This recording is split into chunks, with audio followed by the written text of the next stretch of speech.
Hey there, everybody. I'm Alexis Ward, and welcome to 12 Faces Psychology.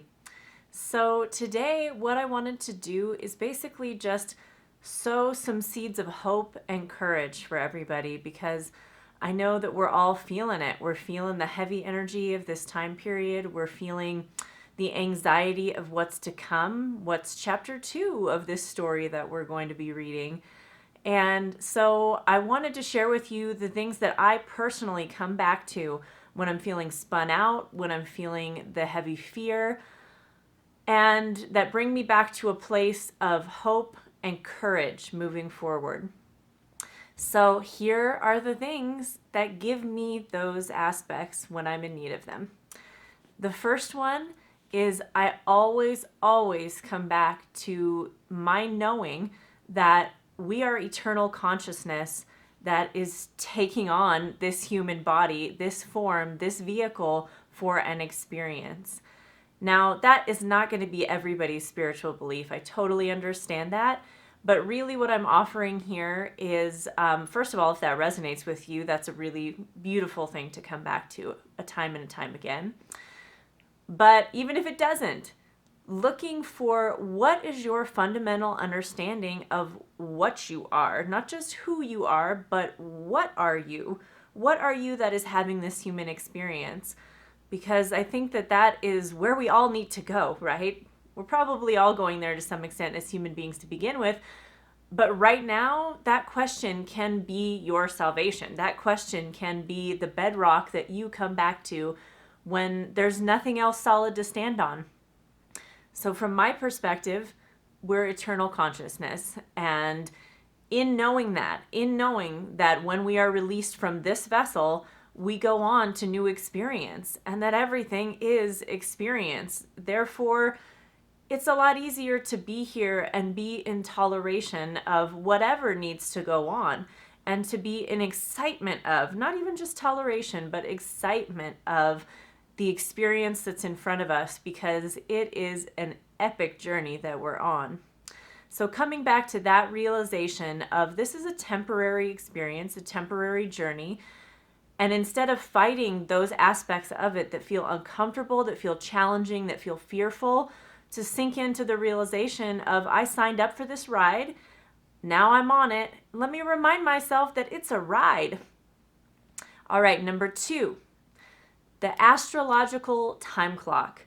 So now, if you are not familiar with astrology, I'm actually planning to do a video really just kind of doing like my personal spin on breaking down how astrology works, why it's important, and why it has a lot more scientific validity than most people understand it to, and how important it is during this time period, and why I'm listing it as a foundational part of the seeds of hope and courage that I experience for myself. So, in terms of just a brief description of the astrological time clock, right? Probably most people were aware of the happenings of 2012 and the expectation of us entering a new era. So, that's not just a light switch that flips on and off, but it is a gradual progression that we are right now in the midst of. And if you look at what's going on, not just from the political level or the interpersonal level or even the collective consciousness level, but at the level of the universe turning, at the level of universal evolution and of a slated timeline that these things are occurring on, not by accident, not by happenstance, but by design, then you begin to understand that this is a part of a gradual process into a much more elevated level of consciousness. That no matter what plays out in terms of the attempt to limit human consciousness, there are forces far greater that are pushing the evolution of consciousness into being. That gives me a lot of hope. That gives me a lot of courage because that is an understanding that there's many levels to this game, and the levels that we are seeing it and hearing it in terms of what we're being inundated with in terms of information is a very low level of that game.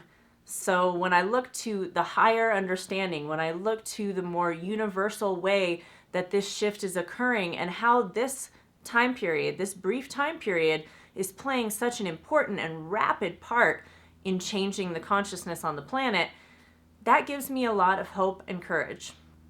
All right, the third thing here is one of the universal laws. So this is a Hermetic law.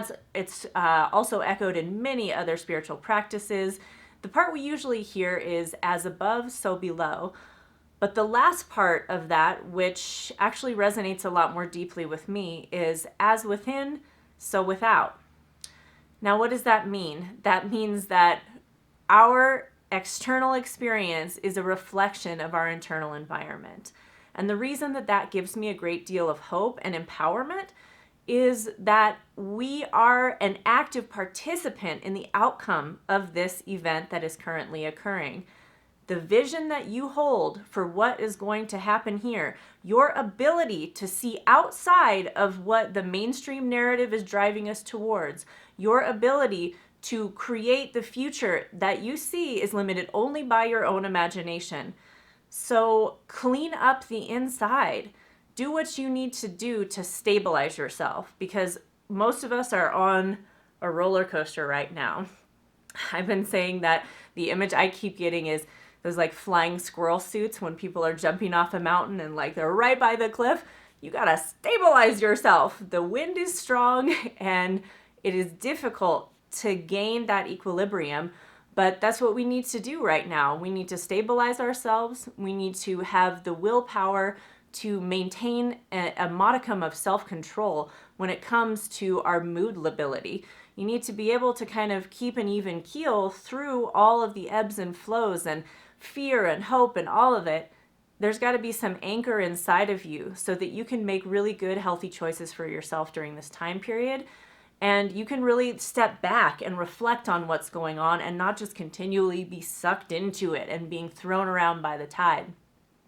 So realizing that what's going on inside is going to reflect on the outside, and that's the relationship between the two, also lets you know, hey, you're creating what's out there. So be conscious of what you create. Do it intentionally. Do it from what you see as the highest good, from the highest outcome.